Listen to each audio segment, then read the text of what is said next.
I'm Sue Stockdale, and welcome to the Access to Inspiration podcast, the show where you can gain free energy by listening to the stories of inspiring people who may be unlike you. I'm your host, Sue Stockdale. Today I'm talking to Janine Canham, who's the Chief Operating Officer of Sanford Bernstein in Asia. And the essence I got from our conversation was how she is bringing a sense of humanity to the workplace by fostering a sense of connectedness and team spirit. As an ultra-distance runner, Janine has competed in multi-day races all over the world, raising money for the charity Run Hong Kong. And you may remember I spoke to Virginia in episode 16, who's the co-founder of Run Hong Kong. So listen in and you will hear Janine talk about how the mindset of never giving up has parallels in both business and long-distance running. Welcome to the podcast, Janine. It's great to speak to you today. Thanks, Sue. Thanks for having me. Now, I know we're going to be speaking about work-life balance, managing the pressures and the stresses that we all face today. So I think we're going to have a lot to talk about in our conversation. And perhaps I should let the listener know that you're kind of managing that firsthand right now because you're in day 6 of quarantine. Is that right? That's right. Day 6 of 21 days of hotel quarantine, which is the rule in Hong Kong. So in isolation in a hotel for 21 days, which is quite tough. Have you got a plan as to how you're trying to approach these days? Because that can be quite a long time, I can imagine. I do. So I've saved up all sorts of jobs to do while I'm in quarantine because I think the main strategy is to keep yourself as busy as possible so the days fly by. I've got a training program which involves 2 to 3 sets of exercise a day. So I'm got a spin bike, I have a treadmill, I've got weights and resistance bands, and I'm tripping over all my gym equipment in the room. And I'm also making sure that I have several Zooms in the evening with friends and family so that I don't feel completely isolated and lonely. So that's what's keeping me going. And finally, I wouldn't say it's a strategy that's necessarily working, but I'm trying to relax and just accept my fate because it is what it is. Harder some days than others, but I'm trying to just think there's nothing I can do about it. So just give into it and relax. But I have to say at the moment, because they test you every 3 days, every time the phone rings, I literally leap out of my skin. So it's easier said than done. I think it's employing a good degree of patience as well, by the sounds of it, in terms of just accepting that there's not a lot you can do to change it, but how do you survive it as best you can? That's right, yes. When you're not in a hotel room in quarantine, I know that you're Asia Pacific CEO of Sanford Bernstein. That's a financial services firm, isn't it? That's right. It's a broker-dealer investment research firm, which is part of Bernstein, which is an asset manager. Now, that's one part of your life. You're also an ultra distance runner and you have twin boys. So it sounds like you're a pretty busy woman. That's right. So my twins are now 17. So they've actually been at boarding school for the last 3.5 years in the UK at their request.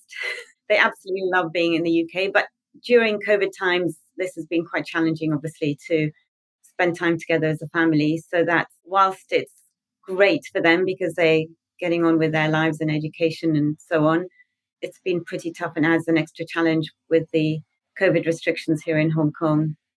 And I know that it was through one of our previous guests on the podcast, Virginia from Run Hong Kong, who was in episode 17, that she recommended you as a guest. How do you know her?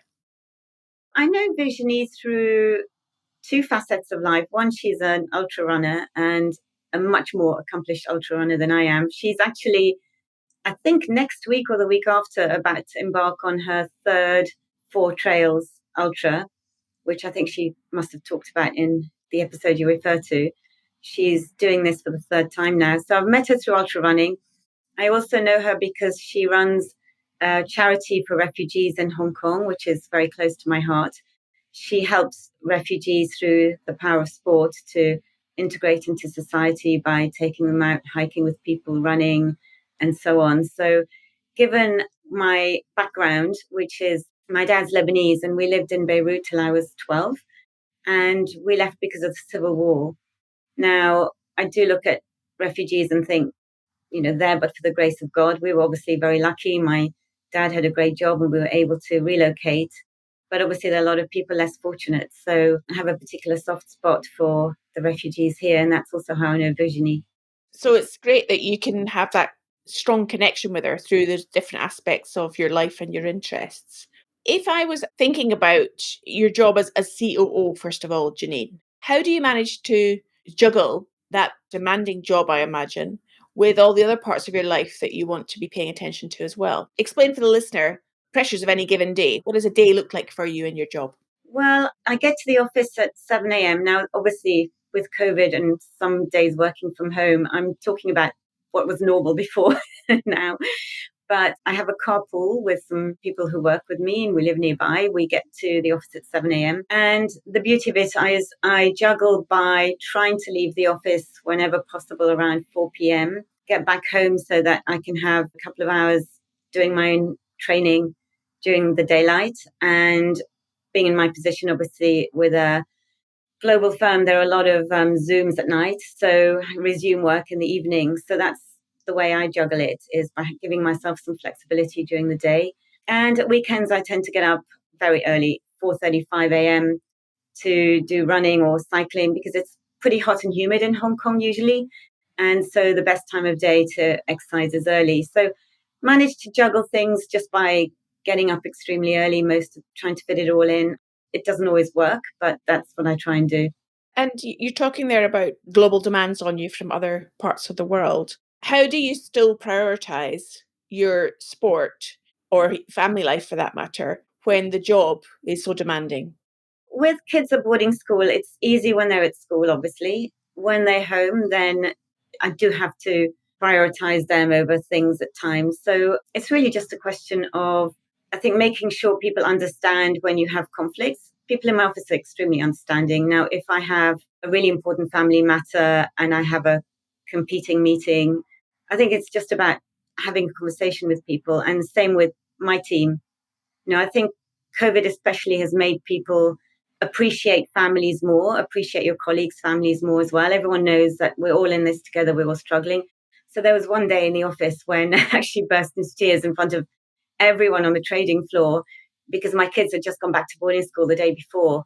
And for a split second, I was actually really embarrassed that I'd cried in front of everyone. And then I thought, you know what? They're all struggling with something. So instead of running to the bathroom, which I normally would have done, and try and hide it, I just said, guys, we're all going through something. You're going through something. You're going through something else. And we actually ended up all having a conversation about it. And I think it's being human and showing people that you are human too. And I think you don't need to hide your vulnerabilities. And I think that does help with juggling because previously to COVID, you try and not show your vulnerable side in front of people in work and you'd accept late night Zooms and so on. And there have been many times when I've done things like miss kids' sports days because I had to travel for business trips or this, that, and the other. I think now people don't feel so embarrassed about putting their families first. So, if I was to ask one of your colleagues, even one of those colleagues on your trading floor, to describe you as a leader, what do you think they might say? Oh my gosh. I hope they would say, above all, I'm empathetic because I do like to put myself in a lot of people's shoes. And we are a very friendly, open firm. And I think that's the one thing probably that makes me never want to leave where I am is the people. We're all pretty open with each other. And I think that's really important. I think they would probably say I'm very approachable. And I get that sense from how you describe yourself as a leader, of thinking about the people in your firm and connecting and having empathy for others. Yeah, I hope that's how people see us. I like to think we're all in things together. We wouldn't be able to achieve nearly so much on our own, obviously. And I just think if we all help each other, we'll achieve so much more and such a much better time doing it as well. I've been in this company for 11 years. Previously, I was a partner in a law firm. And I have to say, there was a lot of dog eat dog in a law firm. There was a lot of competitiveness and backstabbing. It may not be like this now, but back then. And I used to go to work with sort of a knot in my stomach and thinking, why can't people just see that we're all on the same team together? Why do people have to be constantly backstabbing each other for credit for things? And yeah, that's a big difference, I think, from where I was before to where I am now is the team spirit. It's great to hear that there's that human aspect that's really coming across from what I'm hearing you talk about, Janine. is valuing people in this whole experience, no more so important than now that we're working virtually. Yeah, I mean, look, I've just been away to see my kids who are boarding school. I report to the global COO who had absolutely, no issues with me being away as long as I need to. We've got a lot of people who are currently traveling or stuck outside because they went back to see their families in different places for Christmas. We've got a lot of mainland Chinese staff who we told go home for Christmas and stay till after Chinese New Year. We've given people 8 weeks to come back, more if they need it. But I think if you don't do that, you're just going to lose people and you're going to have very unhappy, miserable people because, Hong Kong in particular is making it quite tough for people to travel with our 21-day quarantine rules. And so we're trying to be really understanding and help people. And I hope people appreciate that. That's more important than a lot of other stuff at the moment, is just making sure that people's well-being is prioritized. I'm thinking as you're saying that, Janine, that many a boss perhaps listening to this might also think, well, yeah, that's fine, but we still have to make the numbers. We still have to get the results. Even with working from home last year, we found a lot of our staff have been more productive. So, for example, we have a bunch of research analysts and associates who research companies. In a normal year pre-COVID, they'd be traveling a lot to see clients. Let's say they do a US trip. They might be traveling within the US every single day and having 8 meetings a day. Well, now they don't do that. They Zoom clients. They've got a lot more time to actually write the research. And so we're actually finding, in an ironic way, having this work from home in some ways has benefited a great deal. So it just cuts out a lot of that unnecessary travel time that people thought was much more important before and less so now. I guess I want to turn my attention to your love of sport and ultra running, if I may, Janine. I also know that your partner is an ultra runner. Is that right? That's right, yes. We met through running about maybe 7 years ago. Does that make it easier then to participate because it's kind of a family affair? Yes and no. He's a much better runner than I am.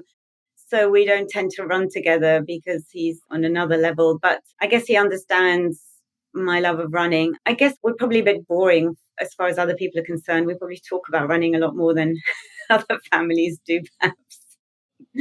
Now, what are some of the ultra runs that you've done that really stick in your mind? For the listener that doesn't even know what an ultra run is, just give us a sense of what it involves and how far it is. Well, so let me tell you how I got into this. I was quite a late start, actually. It was after I had my twins and I was trying to initially lose weight. And I had a personal trainer to help me.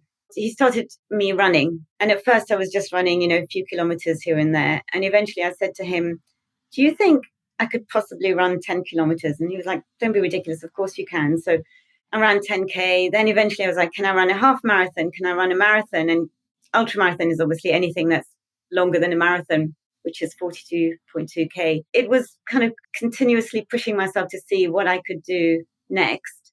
That got me then into, okay, I'm suddenly got fixated on the idea of doing a multi-stage ultra, which was my first really big event, which was the Racing the Planet Gobi Desert Race. And that's 250 kilometers over the space of a week. So 6 marathons in 7 days. And I'm just, an ordinary person who didn't even take up running till after she'd had kids. And obviously, as you say, got a full-time job. So can't dedicate as much time as some other people can to training.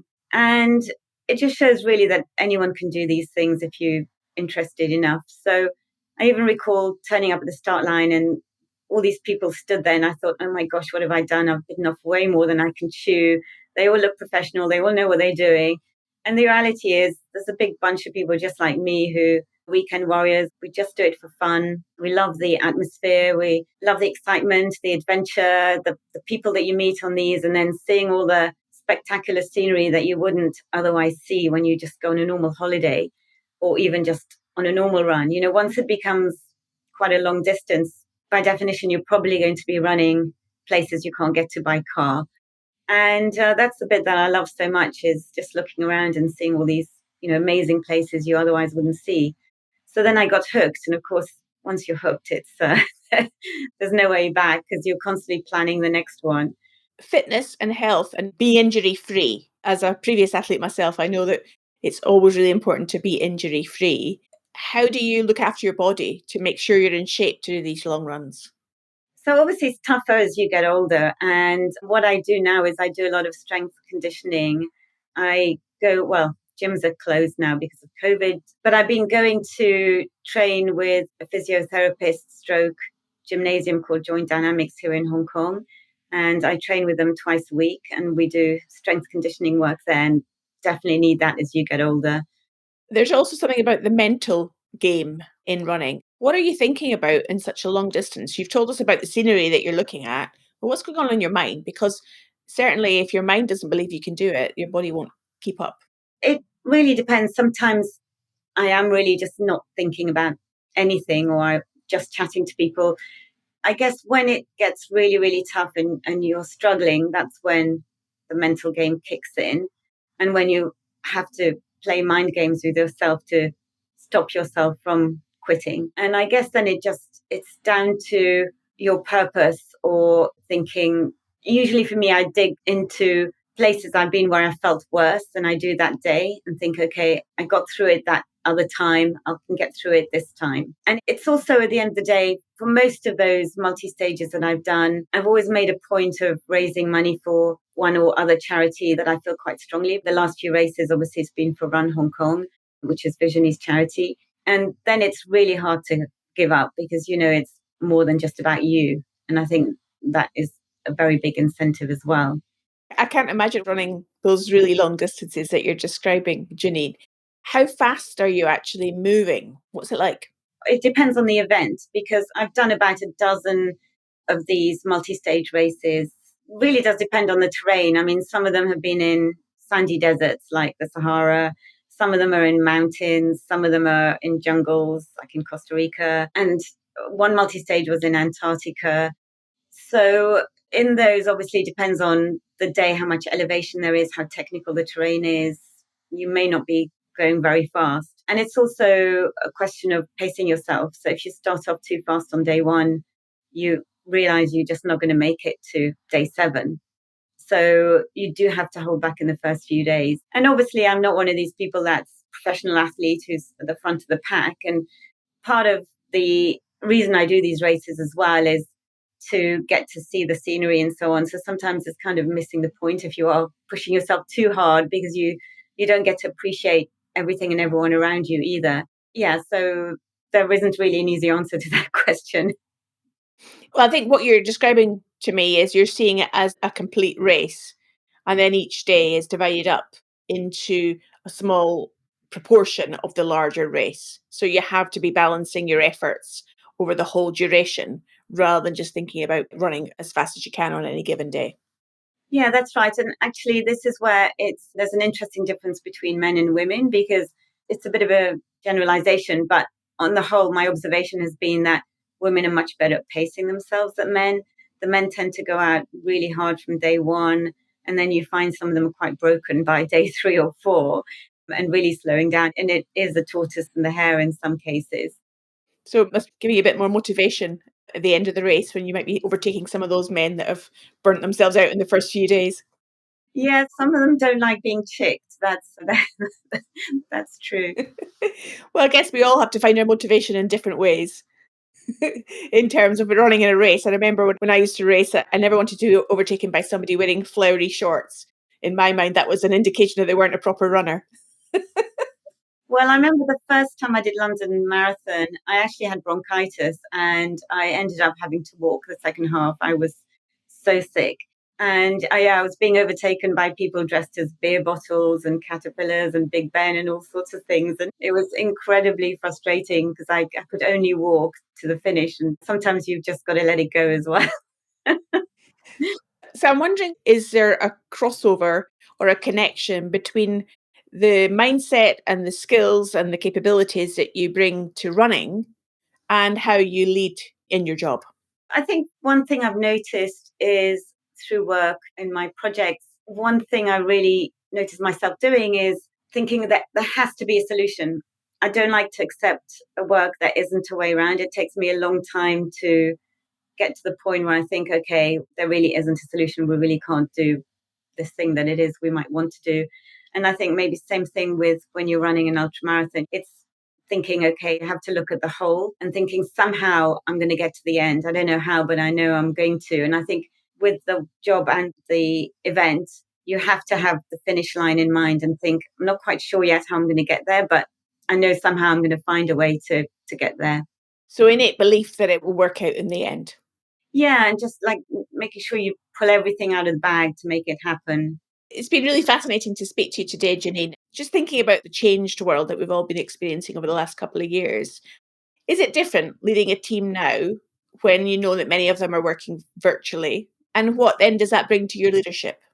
I think the main thing with people working remotely is just to make sure we all stay connected with each other. So we're not completely working remotely in Hong Kong. We have a core team that's been coming into the office most of the time, even when we've been working from home mostly. We've had sort of a small critical team on the trading desk coming in. I think the main thing is to make people feel that we're still all a firm. There's some people who may join and not see anyone in the company for months on end. We've tried to make sure that doesn't happen. I think the worst thing is to feel isolated. And I also don't like Zooms where people don't turn on the video camera, to be honest. I think it's really important to see each other. And I've noticed this, especially with myself being in quarantine. A couple of days ago, I had a meeting with my team and they called from a meeting room that didn't have Zoom. And I just said, guys, next time, can I see you all? Because they were all sitting together and I'm sitting on my own.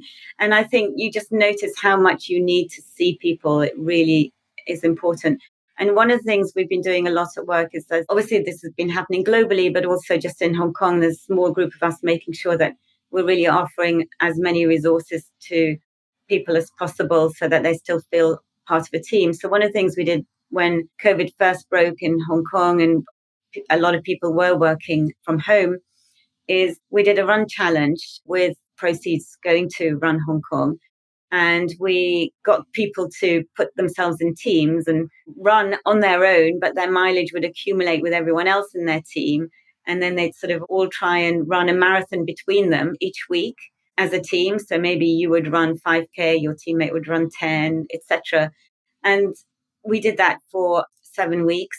So what happened was people would then be constantly on messaging each other and saying, I'm really busy today. I'm not feeling well today. Can somebody run my 2K for me? And in return, I'll buy you a beer next time we can see each other, or this kind of thing. And it just created this whole camaraderie. And I think that's what we've been trying to maintain, is find a way to make sure everyone still feels like a team, even if we can't actually physically be together.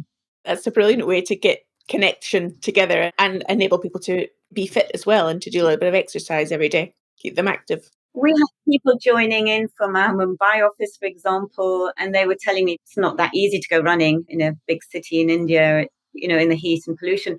But they were telling me that they were using it as an excuse to leave their desk and just walk outside the building when they had conference calls, just to count the mileage in terms of meters walking outside their compound and this sort of thing. And it was just really getting people to move and chat. So it really worked well. Well, that sounds brilliant. Finally, Janine, once you get out of your quarantine on day 21, what's the first thing that you're looking forward to doing? I'm looking forward to seeing my dogs. I have missed my dogs. I'm just looking forward to cuddling my dogs. I know it sounds a bit lame, but that's the one thing I'm looking forward to the most. And my partner Mo is probably going to kill me that he's not top of the list. And then after that, just fresh air, just take the dogs for a hike, just things we take for granted, which is, being outdoors. Well, I've really enjoyed our conversation today, Janine, getting a sense of the humanity that you bring as a leader, that you care for people that you're describing, and your enjoyment and love of being in the outdoors and moving. If people want to connect with you on the internet, how can they do that?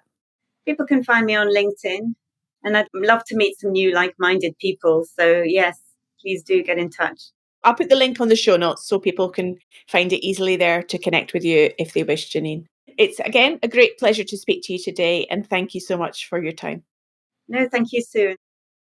I hope you enjoyed what Janine had to say. And there are lots of other episodes on our website from people involved in the endurance running world. Just hop on over to accesstoinspiration.org and you'll find them all there. Next time, I'm speaking to Jeffrey Morse, who is one of the most upbeat and positive people I've spoken to. And Jeffrey will share his astounding recovery journey after his life took an unexpected turn. I can hope you can join me then.